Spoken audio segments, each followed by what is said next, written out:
Welcome to Shukla Study Point. आप सभी का स्वागत है आपके अपने YouTube channel Shukla Study Point में। मैं शिवम शुक्ला आप सभी दोस्तों का हार्दिक स्वागत करता हूं। आज की वीडियो के माध्यम से हम लोग चर्चा करेंगे शिक्षा शास्त्र के लगभग 70 एमसीक्यूज के बारे में, यानी कि मल्टीपल चॉइस क्वेश्चंस के बारे में, ऑब्जेक्टिव प्रश्नों के बारे में, जो कि एजुकेशनल स्टेटिस्टिक्स से रिलेटेड होंगे, यानी शैक्षिक सांख्यिकी से रिलेटेड होंगे। दीनदयाल उपाध्याय गोरखपुर विश्वविद्यालय में जो आपका एजू यानी कि EDU 302 कोड वाला जो पेपर होता है उसके लिए बहुत ही महत्वपूर्ण है। तो ये आपकी कल परीक्षा लगी हुई उसके लिए बहुत ही महत्वपूर्ण है। बीए पंचम सेमेस्टर शिक्षा शास्त्र में आप अगर हैं और दीनदयाल उपाध्याय गोरखपुर विश्वविद्यालय से अफिलेटेड कॉलेज या उसी कैंपस में पढ़ रहे हैं तो आप सभी के लिए बहुत महत्वपूर्ण है। अभी तक आपने कुछ नहीं पढ़ा, बिल्कुल चिंता करने की आपको आवश्यकता नहीं। इन प्रश्नों को आप तैयार कर लीजिएगा। आइए हम चर्चा करते हैं। पहला प्रश्न है, अप्रचलित सांख्यिकी के अंतर्गत आने वाली सांख्यिकीय विधियों में निम्न में से कौन सी विधि सम्मिलित नहीं है? मन व्हिटने परीक्षण विधि, या काई वर्ग परीक्षण विधि, या स्पीमैन का कोटि अंतर परीक्षण, या टी परीक्षण। तो अगर इसकी बात करें सांख्यिकीय विधियों में सम्मिलित, तो मन व्हिटने परीक्षण, काई वर्ग परीक्षण और स्पीमैन का कोटि अंतर परीक्षण ये तीनों शामिल है, जबकि टी परीक्षण नहीं शामिल है। ऑप्शन नंबर इसका डी करेक्ट आंसर हो जाएगा।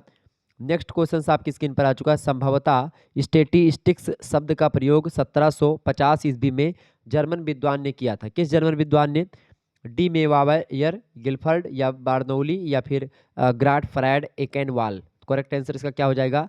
ग्राट फ्रायड एकेनवाल जो है इन्होंने स्टेटिस्टिक शब्द का प्रयोग सबसे पहले 1750 में किया था। जर्मन विद्वान है। Option number C correct answer होगा। अगला क्वेश्चन है, किस विद्वान के अनुसार सांख्यिकी की उत्पत्ति जुआरियों के खेल से हुई है? बताएं, किस विद्वान के अनुसार सांख्यिकी की उत्पत्ति जुआरियों के खेल से हुई है? तो गिलफर्ड के अनुसार जो है सांख्यिकी की उत्पत्ति जुआरियों के खेल से मानी जाती है। ऑप्शन नंबर इसका डी करेक्ट आंसर होगा। अगला प्रश्न है, प्राचीन काल में सांख्यिकी को कहा जाता था राजनीतिक अंकगणित, राजनीतिक बीजगणित, राजनीतिक विज्ञान, या भौतिक विज्ञान? बताएं। तो इसका करेक्ट आंसर क्या हो जाएगा, फटाफट से आप बताएंगे। तो प्रारंभिक मतलब प्राचीन काल में सांख्यिकी को राजनीतिक अंकगणित के रूप में जाना जाता था। ऑप्शन नंबर इसका ए करेक्ट आंसर हो जाएगा। अच्छा, किसने कहा कि सांख्यिकी गणना का विज्ञान है? बहुत ही महत्वपूर्ण प्रश्न है। सांख्यिकी गणना का विज्ञान है ये कहा था बाउले ने, ये बात ध्यान रखेंगे। अच्छा, सांख्यिकी अनुमानों व संभावनाओं का विज्ञान है, इसको कहा था बोर्डिंगटन ने। ये दोनों बात ध्यान रखेंगे, परीक्षा की दृष्टि से बहुत महत्वपूर्ण है। ठीक है, क्लियर।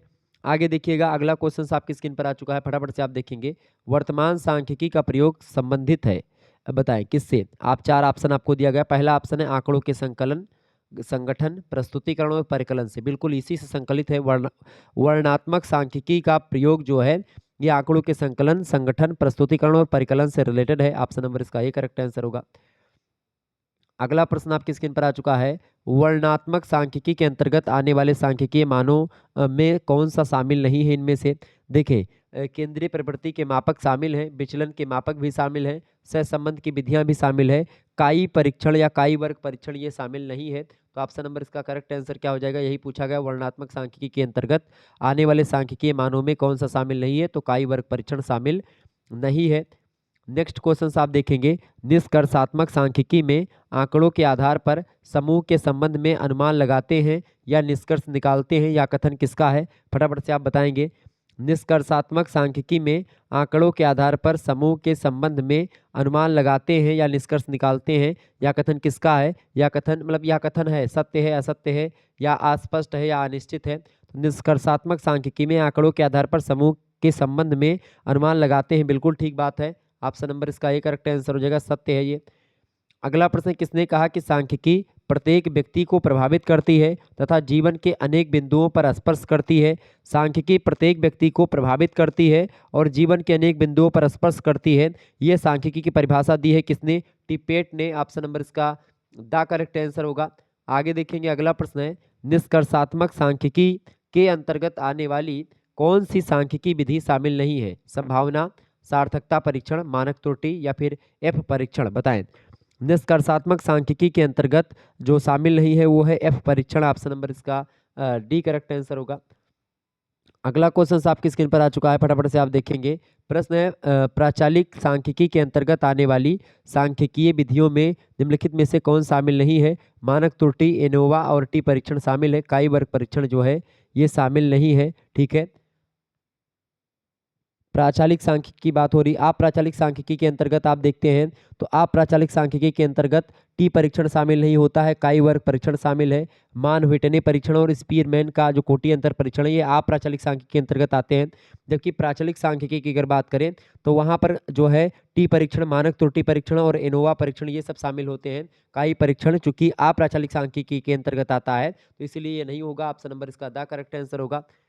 आगे देखेंगे, अगला प्रश्न आपकी स्क्रीन पर आ चुका है, बहुत ही महत्वपूर्ण प्रश्न है। देखिए, गुणात्मक आंकड़ों में निम्नलिखित में से कौन सा आंकड़ा सम्मिलित नहीं है, बताएं। बढ़िया प्रश्न है।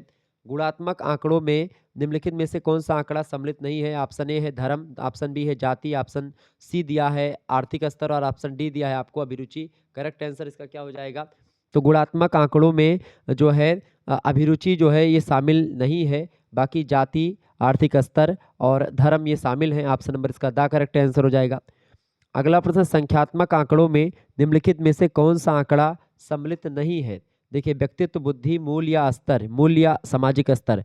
तो संख्यात्मक आंकड़ों में आप देखते हैं सामाजिक स्तर को आप नहीं माप सकते हैं, व्यक्तित्व को आप माप सकते हैं, बुद्धि को, मूल्य को, इस सबको आप माप सकते हैं व्यक्ति संख्यात्मक आंकड़ों में।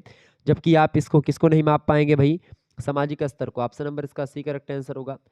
अगला प्रश्न, निम्नलिखित में से कौन सा आंकड़ों का प्रकार नहीं है। तो आंकड़ों का प्रकार देखें, इनमें से कौन सा नहीं है। सतत और असतत आंकड़े होते हैं, गुणात्मक और संख्यात्मक आंकड़े भी होते हैं, प्राथमिक और द्वितीयक आंकड़े भी होते हैं, द्वितीयक और तृतीयक आंकड़े जैसी कोई व्यवस्था नहीं है। ऑप्शन नंबर इसका डी करेक्ट आंसर हो जाएगा, नहीं द ऑप्शन। अगला क्वेश्चन है, आंकड़ों के व्यवस्थापन के अंतर्गत मापन के आधार पर प्राप्त आंकड़ों को किन गुणों के आधार पर वर्गों में सारणीबद्ध किया जाता है। फटाफट से आप बताएंगे, विजातीय, सजातीय या आंतरिक या बाह्य। आंकड़ों के व्यवस्थापन के अंतर्गत मापन के आधार पर प्राप्त आंकड़ों को किन गुणों के आधार पर वर्गों में सारणीबद्ध किया जाता है। तो सजातीय गुणों में। ऑप्शन नंबर इसका बी करेक्ट आंसर होगा। अगला प्रश्न है, आंकड़ों के व्यवस्थापन की विधियों में निम्नलिखित में से कौन सी विधि सम्मिलित नहीं है। तीन विधि इनमें से सम्मिलित है आंकड़ों के व्यवस्थापन में। आंकड़ों के व्यवस्थापन में वर्गीकरण का बड़ा जबरदस्त रोल होता है, सारणीयन और रेखा चित्र प्रस्तुतिकरण ये सब बहुत महत्वपूर्ण है। तो ये सब विधियां आंकड़ों के व्यवस्थापन की विधियों में संकलित हैं, जबकि वितरित करना ये संकलित नहीं है। तो ऑप्शन नंबर इसका डी करेक्ट आंसर हो जाएगा। आगे देखेंगे, अगला प्रश्न है, किसने कहा कि निश्चित उद्देश्यों की प्राप्ति के लिए आंकड़ों को किसी उपयुक्त रूप में प्रस्तुत करना चाहिए। सामान्यतः आंकड़े या तो सारणियों में क्रमबद्ध किए जाते हैं अथवा आलेखीय युक्तियों के द्वारा उनका चित्रण किया जाता है। ये कथन किसका है, बताएं। ये कथन किसने कहा था? क्रॉक्सन और काउडेन ने कहा था। ये बात ध्यान रखें, क्या कहा कि निश्चित उद्देश्यों की प्राप्ति के लिए आंकड़ों को किसी उपयुक्त रूप में प्रस्तुत करना चाहिए। सामान्यतः आंकड़े या तो सारणियों में क्रमबद्ध किए जाते हैं अथवा आलेखीय युक्तियों के द्वारा उनका चित्रण किया जाता है। ये क्रॉक्सन और काउडेन ने कहा था। किसने कहा कि प्राप्त आंकड़ों के व्यवस्थापन की प्रक्रिया को आवृत्ति वितरण कहा जाता है, बताएं। किसने कहा कि प्राप्त आंकड़ों के व्यवस्थापन की प्रक्रिया को आवृत्ति वितरण कहा जाता है? ये बात कहा था मिनियम, किंग और बेचर ने। ऑप्शन नंबर इसका ए करेक्ट आंसर होगा।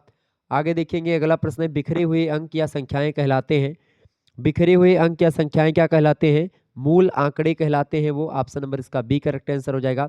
बहुत ही महत्वपूर्ण प्रश्न है, ध्यान रखेंगे इन प्रश्नों को, परीक्षा की दृष्टि से महत्वपूर्ण है, आपकी परीक्षा में आ सकते हैं। आगे देखिएगा, अगला प्रश्न आपकी स्क्रीन पर आ चुका है, फटाफट से आप देखेंगे। प्रश्न बहुत ही महत्वपूर्ण है, ये बात ध्यान रखेंगे, परीक्षा की दृष्टि से बहुत महत्वपूर्ण प्रश्न है, ये बात ध्यान रखेंगे। ओके, अच्छा, किसने कहा कि चर ऐसा गुणधर्म है जिसके विभिन्न परिणाम होते हैं? किसने कहा? करलिंगर महोदय ने कहा था कि चर जो होते हैं ऐसे गुणधर्म होते हैं जिनके विभिन्न परिणाम होते हैं। ये बात ध्यान रखेंगे, परीक्षा की दृष्टि से महत्वपूर्ण है। देखिए, प्रश्न आपकी स्क्रीन पर क्या आ चुका है? प्रश्न है कि जब दो से अधिक चरों को ग्राफ पर प्रदर्शित किया जाता है तो उसे क्या कहते हैं? केंद्रीय प्रवृत्ति, आलेखीय चित्रण, सांख्यिकीय चित्रण या फिर विचलन माप, क्या बोलते हैं उसको? किसको भाई? तो जब दो से अधिक चरों को ग्राफ पर प्रदर्शित किया जाता है तो उसको हम कहते हैं आलेखीय चित्रण। ऑप्शन नंबर इसका ए करेक्ट आंसर हो जाएगा, आलेखीय चित्रण इज राइट आंसर। आगे देखेंगे, अगला प्रश्न, आलेखीय चित्रण की उपयोगिता में निम्नलिखित में से कौन सा कथन सम्मिलित नहीं है? देखिए, कौन सा कथन सम्मिलित नहीं है इनमें से? पहला दिया गया है, आलेखीय चित्रण के द्वारा प्रदर्शित आंकड़े अधिक समय तक जो है स्मरणीय रहते हैं, बिल्कुल रहते हैं। आलेखीय चित्रण के द्वारा आंकड़ों की सरलता व शीघ्रता से समझ आ जाता है, बिल्कुल आता है। आलेखीय चित्रण के द्वारा एक ही दृष्टि में आंकड़ों के बारे में पूर्ण जानकारी भी प्राप्त हो जाती है। तो ये 3 बिल्कुल करेक्ट आंसर है इसके, मतलब कि आलेखीय चित्रण की उपयोगिता में 3 कथन बिल्कुल ठीक लग रहे हैं। जबकि चौथा जो दिख रहा है आपको, आलेखीय चित्रण के द्वारा आंकड़ों के आधार पर निष्कर्ष निकालना कठिन व श्रम साध्य है, ऐसा नहीं है, कठिन नहीं होता है। तो ऑप्शन नंबर इसका डी करेक्ट आंसर हो जाएगा, यानी कि डी ऑप्शन इस प्रश्न के हिसाब से यहाँ पर सही है। आगे देखेंगे, अगला प्रश्न आपकी स्क्रीन पर आ चुका है। हिस्टोग्राम हिस्टोग्राम दो शब्दों से मिलकर के बना है, हिस्टो प्लस ग्राम। ये शब्द हैं, लैटिन भाषा के हैं शब्द, या रूसी भाषा के, अंग्रेजी भाषा के, या ग्रीक भाषा के, बताएं किस भाषा के शब्द हैं। तो हिस्टोग्राम जो शब्द बना हुआ है, दो शब्दों से मिलकर के बना, histo plus gram is equal to histogram. तो ये किस भाषा का है? ये भाषा है ग्रीक। ऑप्शन नंबर इसका सी करेक्ट आंसर होगा। नेक्स्ट क्वेश्चन है, पोलीगन का शाब्दिक अर्थ क्या है? पोलीगन का शाब्दिक अर्थ क्या होता है? बहुकोण, हिस्टोग्राम, आवृत्ति या समंक। तो बहुकोण होता है। पोलीगन का मतलब क्या होता है? बहुकोण। ऑप्शन नंबर इसका आ करेक्ट आंसर होगा। आगे देखेंगे, अगला प्रश्न आपकी स्क्रीन पर आ चुका है। डैश यानी कि वह आकृति होती है जो अनेक भुजाओं से घिरी होती है, जिसमें अनेक कोण होते हैं। मतलब रिक्त स्थान की पूर्ति करो। आवृत्ति भरा जाएगा यहाँ पर, सांख्यिकी या हिस्टोग्राम या फिर बहुभुज। तो वह कौन सी आकृति होती है जो अनेक भुजाओं से घिरी होती है और जिसमें अनेक कोण होते हैं? वो आकृति होती है बहुभुज। बहुभुज जो है वो वह आकृति होती है जो अनेक भुजाओं से घिरी होती है, जिसमें अनेक कोण होते हैं, बिल्कुल होते हैं। आगे देखेंगे, अगला प्रश्न है, संचयी प्रतिशत वक्र को अन्य नाम से भी संबोधित किया जाता है। तोरण वक्र, गोल वक्र, या अर्ध वक्र, या पूर्ण वक्र। संचयी प्रतिशत वक्र को तोरण वक्र भी कहा जाता है। ऑप्शन नंबर इसका ए करेक्ट आंसर होगा। आगे देखेंगे, अगला प्रश्न है, किसने कहा कि मस्तिष्क को प्रभावित करने के विचार से साधारणीकृत वितरण की अपेक्षा रेखा के घुमाव का प्रभाव कहीं अधिक शक्तिशाली होता है? कौन घट रही है और कौन घटने वाली है, इसकी जानकारी बिंदु रेखीय चित्र उतनी ही शीघ्रता से देते हैं जितनी शीघ्रता से हमारी आंखें। ये कथन किसका है? बहुत ही जबरदस्त प्रश्न है। ये कथन है जो है बार्डिंगटन का। ऑप्शन नंबर इसका सी करेक्ट आंसर होगा। आगे देखेंगे, ये प्रश्न बहुत ही महत्वपूर्ण आपकी परीक्षा की दृष्टि से है, ध्यान रखेंगे इन प्रश्नों को। ओके,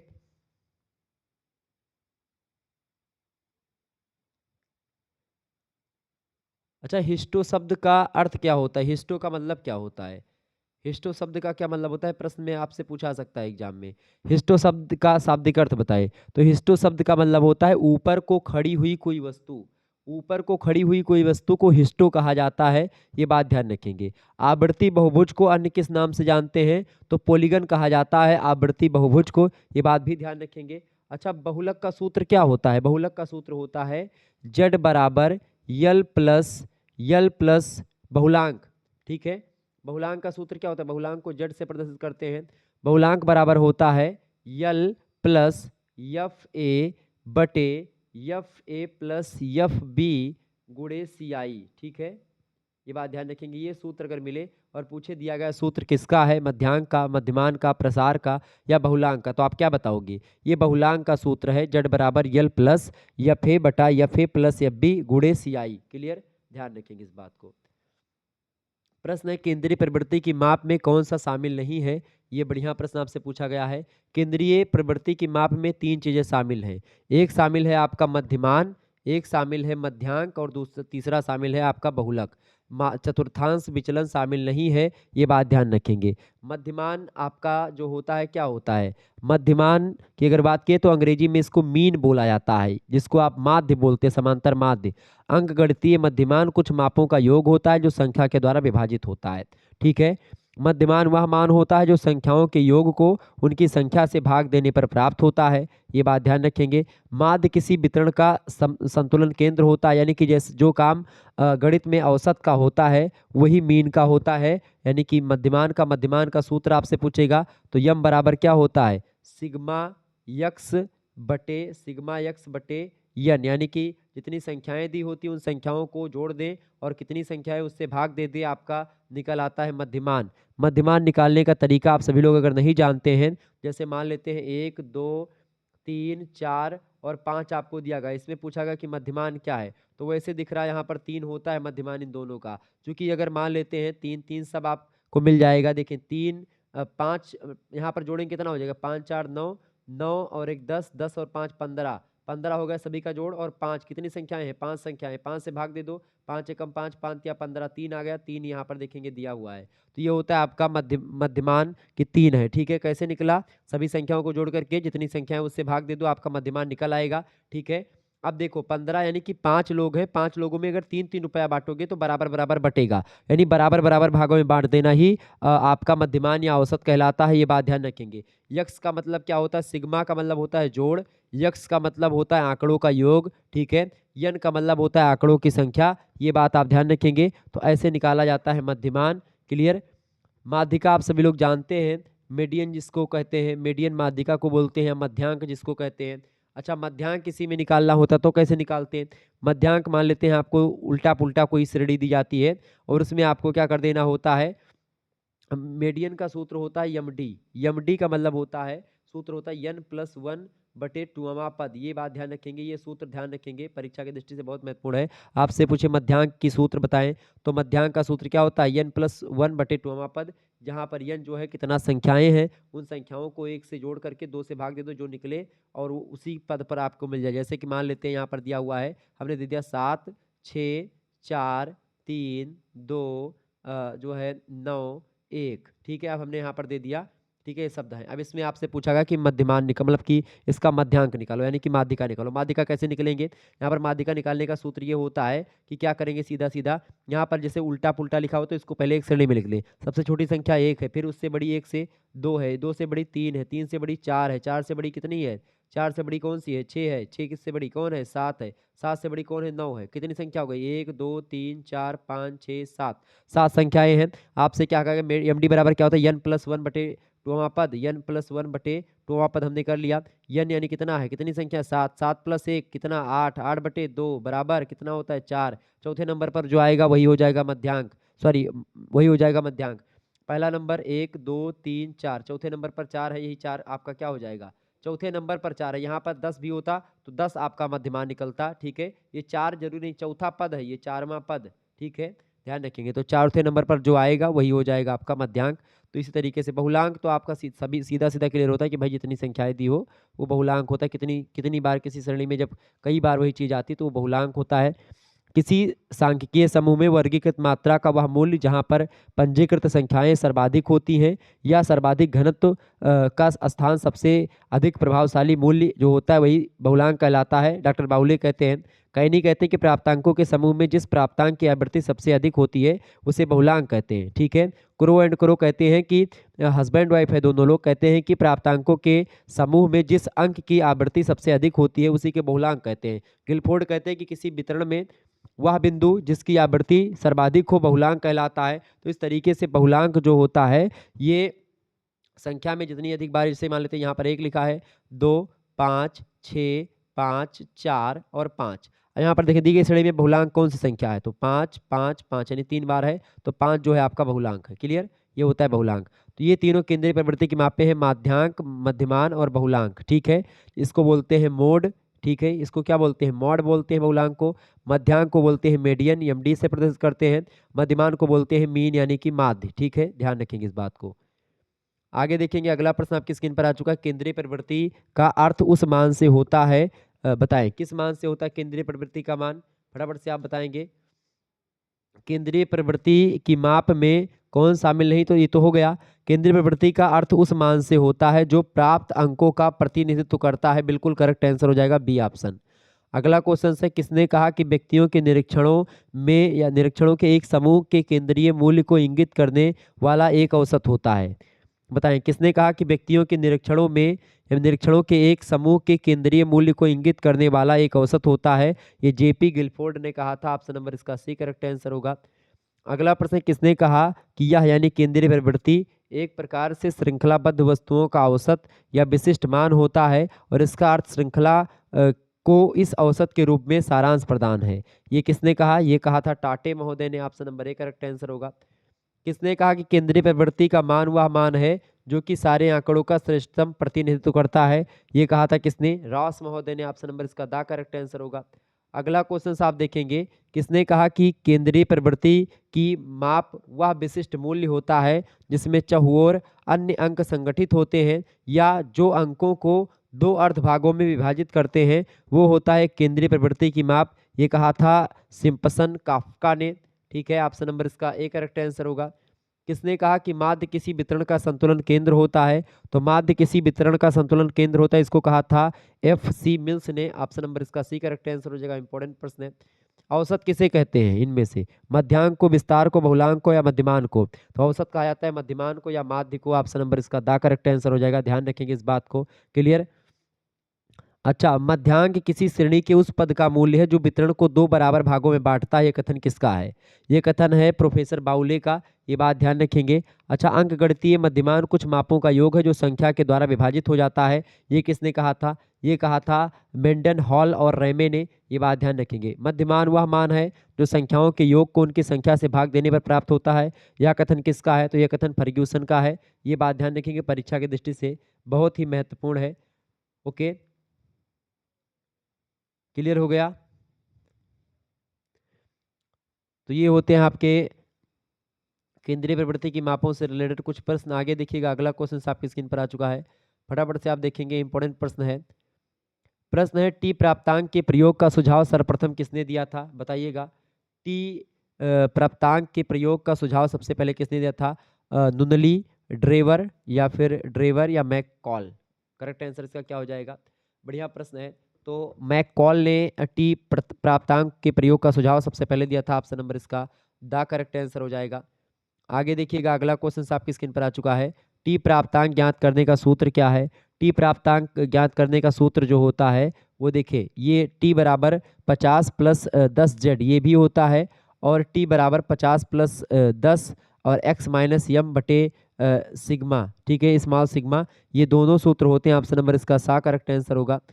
अगला क्वेश्चन आपकी स्क्रीन पर आ चुका है। यच प्राप्तांक ज्ञात करने का सूत्र है इनमें से। तो यच प्राप्तांक ज्ञात करने का सूत्र जो है, ये दोनों है एच बराबर 50 प्लस 14 यच जेड और एच बराबर 14 एक्स माइनस यम बटे स्मॉल सिग्मा। ठीक है, ऑप्शन नंबर इसका बा करेक्ट आंसर हो जाएगा। मतलब कि बाक बोल रहा हूँ, दा उपयुक्त दोनों सूत्र। आगे देखेंगे, अगला प्रश्न, सी प्राप्तांक का प्रतिपादन किस सांख्यिकीयविद ने किया था? तो सी प्राप्तांक का प्रतिपादन किया था किसने? जेपी गिलफोर्ड ने। ऑप्शन नंबर इसका ए करेक्ट आंसर होगा। बढ़िया प्रश्न, परीक्षा में पूछा जाएगा। आगे देखेंगे, अगला प्रश्न, वे प्रतिमान समानवीकृत प्राप्तांक हैं जिनका मध्यमान 5 तथा मानक विचलन 2 होता है। रिक्त स्थान की पूर्ति करें। सी प्राप्तांक, टी प्राप्तांक, एच प्राप्तांक या फिर स्टेन प्राप्तांक? तो स्टेन प्राप्तांक की बात की जाए तो स्टेन प्राप्तांक वे प्रतिमान समानवीकृत प्राप्तांक हैं जिनका मध्यमान 5 और मानक विचलन 2 होता है। ये बात ध्यान रखेंगे। तो ऑप्शन नंबर इसका सी करेक्ट आंसर होगा। अगला प्रश्न, मूल प्राप्तांकों को स्टेन प्राप्तांकों में परिवर्तित करने का सर्वप्रथम प्रयास किसने किया था? सबसे पहले प्रयास आरबी कैटल ने किया था। ऑप्शन नंबर इसका द करेक्ट आंसर हो जाएगा। मूल प्राप्तांकों को स्टेन प्राप्तांकों में परिवर्तित करने का सबसे पहले प्रयास आरबी कैटल ने किया। अगला प्रश्न, स्टेन प्राप्तांकों को ज्ञात करने का सूत्र क्या है? स्टेन प्राप्तांकों को ज्ञात करने का सूत्र क्या है? ये स्टेन स्कोर 5.5 प्लस 2z और इसके अलावा स्टेन स्कोर बराबर 5.5 प्लस 2 एक्स माइनस यम बटे लेमडा। तो ये भी अगर पीछे लगा हुआ है, और ये 2 प्लस जेड 5.5 ये स्टेन प्राप्तांकों के लिए होता है। ठीक है, इसके अलावा 50 प्लस 10 जेड इसकी बात होती है टी प्राप्तांकों के लिए। ठीक है, 10 जेड, और इसमें अगर टी बराबर 50 प्लस 10 और एक्स माइनस यम मतलब ये पूरा दे दे, यहाँ पर 50 लिख दे, और यहाँ मतलब कि यहाँ पर 10 लिख दे, और यहाँ पर 50 माइनस प्लस कर दे, तो भी आपका सूत्र भी होगा। यानी कि दोनों सूत्र आपके हमेशा होते हैं, दोनों सूत्र आपका कहीं पर मिले। अच्छा, टी प्राप्तांक के लिए अगर बात करें तो सूत्र आपका टी प्लस होकर के मतलब कि हो जाता है जेड होता है 50 प्लस 10 जेड। अगर बात करें एच प्राप्तांक की तो 50 प्लस 14 जेड हो जाता है। ये बात ध्यान रखेंगे, एच प्राप्तांक में 14 जेड हो जाता है और बाकी आपका वही रहता है। क्लियर? तो इसमें भी क्या होगा, स्टेन प्राप्तांकों में उपयुक्त तो दोनों सूत्र, सी ऑप्शन। नेक्स्ट क्वेश्चन आप देखेंगे, स्टेनाइन प्राप्तांक को ज्ञात करने का सूत्र क्या है? स्टेन मतलब क्या है? स्टेनाइन प्राप्तांक ज्ञात करने का जो सूत्र है वो स्टेनाइन स्कोर बराबर 5 प्लस 2z, और ये दोनों होते हैं 5 प्लस 2 और एक्स माइनस यम बटे लेमडा। यहाँ पर 5 आगे भी कर सकते हैं, चाहे उसके ऊपर लिख दे, कोई दिक्कत नहीं। ठीक है, इसका सी करेक्ट आंसर हो जाएगा। अगला क्वेश्चन आपकी स्क्रीन पर आ चुका है, X P L plus 1/f P N बटे 100 माइनस टी उपरोक्त सूत्र निम्न में से किस प्रकार के प्राप्तांकों को ज्ञात करने हेतु प्रयोग किया जाता है। तो ये देखिए जो है आपका ना तो स्टेन प्राप्तांक का है ना सी प्राप्तांक का है, ये ना ही हल प्राप्तांक का है, ये शतांशीय प्राप्तांक का है। ऑप्शन नंबर इसका बा करेक्ट आंसर होगा। अगला प्रश्न है, किस मनोवैज्ञानिक ने अपनी बालक व वयस्क बुद्धि मपनी में विचलन बुद्धि लब्धि प्रत्यय का सर्वप्रथम प्रयोग किया था। किसने करा था? बैचलर महोदय ने किया था। Option number C correct answer होगा। आगे देखिएगा, अगला क्वेश्चन आपकी स्क्रीन पर आ चुका है, फटाफट से आप देखेंगे, बहुत ही महत्वपूर्ण प्रश्न है। देखिए प्रश्न है, किसने कहा सह संबंध का उद्देश्य दो चर राशियों में पाए जाने वाले संबंध की मात्रा का पता लगाना होता है। ये कथन किसका है? फटाफट से आप बताएंगे। इंपॉर्टेंट प्रश्न है, सह संबंध का उद्देश्य दो चर राशियों में पाई जाने वाले सह संबंध की मात्रा का पता लगाना होता है। ये किसने कहा था? मन, फर्ग्यूसन, गिलफोर्ड या गैरेट? बताएं करेक्ट आंसर इसका क्या हो जाएगा। फटाफट से आप बताने का प्रयास करेंगे। बहुत ही जबरदस्त प्रश्न है, इंपॉर्टेंट प्रश्न है आपकी परीक्षा की दृष्टि से, ध्यान रखेंगे इस बात को। ठीक है, बताइएगा सभी लोग।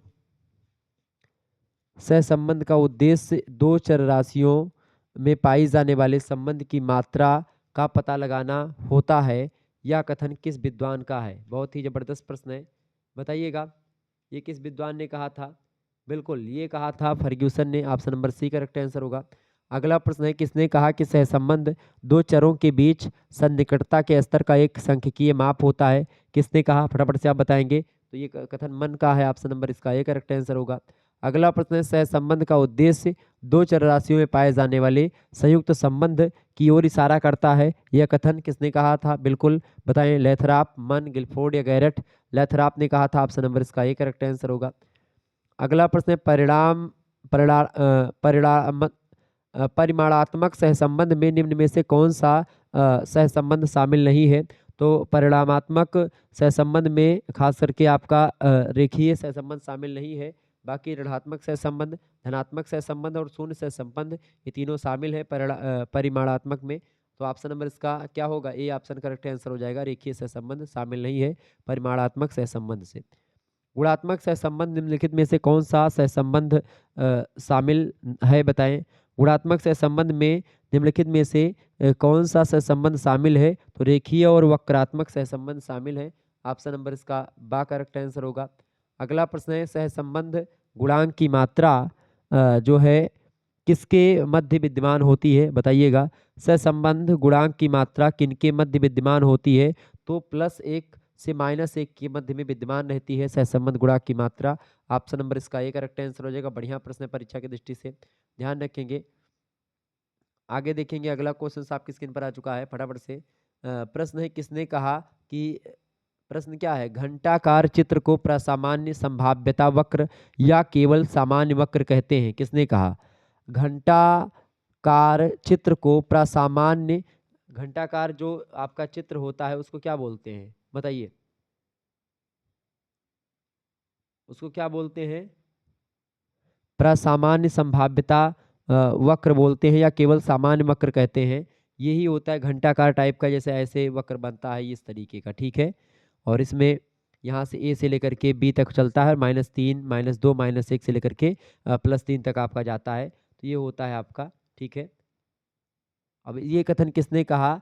किसने कहा कि बताएं, घंटाकार चित्र को प्रसामान्य संभाव्यता वक्र या केवल मतलब कि सामान्य वक्र किसने कहा? बताएं। चैपलिन, गिलफोर्ड, गैरेट या स्पीयरमैन? फटाफट से आप बताने का प्रयास करेंगे। इसका करेक्ट आंसर हो जाएगा गैरेट महोदय ने कहा। ऑप्शन नंबर इसका सा करेक्ट आंसर होगा। अगला प्रश्न है, प्रसामान्य वक्र वह वक्र है जो आवृत्ति का प्रस्तुतिकरण इस प्रकार करता है कि उसके साथ घटित होने वाला परिवर्त संयोग के नियम के द्वारा संचालित होता है। यह कथन किसका? चैपलिन का। ऑप्शन नंबर इसका ए करेक्ट आंसर होगा। अगला प्रश्न, सामान्य संभाव्यता वक्र में -1 स्मॉल सिग्मा और +1 स्मॉल सिग्मा के मध्य कितने प्रतिशत आवृत्तियां पाई जाती हैं? फटाफट से आप बताएंगे करेक्ट आंसर क्या हो जाएगा इसका। तो माइनस स्मॉल सिग्मा से प्लस स्मॉल सिग्मा के मध्य कितने प्रतिशत आवृत्तियां पाई जाती हैं? तो कितने प्रतिशत पाई जाती हैं? 68.26%। ऑप्शन नंबर इसका दा करेक्ट आंसर होगा। अगला प्रश्न है, सामान्य संभाव्यता वक्र में -2 स्मॉल सिग्मा से +2 सिग्मा के मध्य कुल कितने प्रतिशत आवृत्तियां पाई जाती हैं? तो कुल कितने प्रतिशत पाई जाती हैं भाई? उसमें पाई जाती है 95.44%। ऑप्शन नंबर इसका बा करेक्ट आंसर हो जाएगा। मैंने आपको बताया था कि नहीं, -3 से लेकर के +3 तक चलता है ये सामान्य संभाव्यता वक्र। सामान्य संभावना वक्र में -3 स्मॉल सिग्मा से लेकर के +3 स्मॉल सिग्मा के मध्य कुल कितने प्रतिशत आवृत्तियां पाई जाती हैं? तो -3 से +3 के बीच में लगभग और लगभग 99.74%। ऑप्शन नंबर इसका ए करेक्ट आंसर होगा। अगला प्रश्न है, दो पासों को एक साथ फेंकने पर एक में 3 तथा दूसरे में 5 आने की संभावना क्या होगी? बताएं।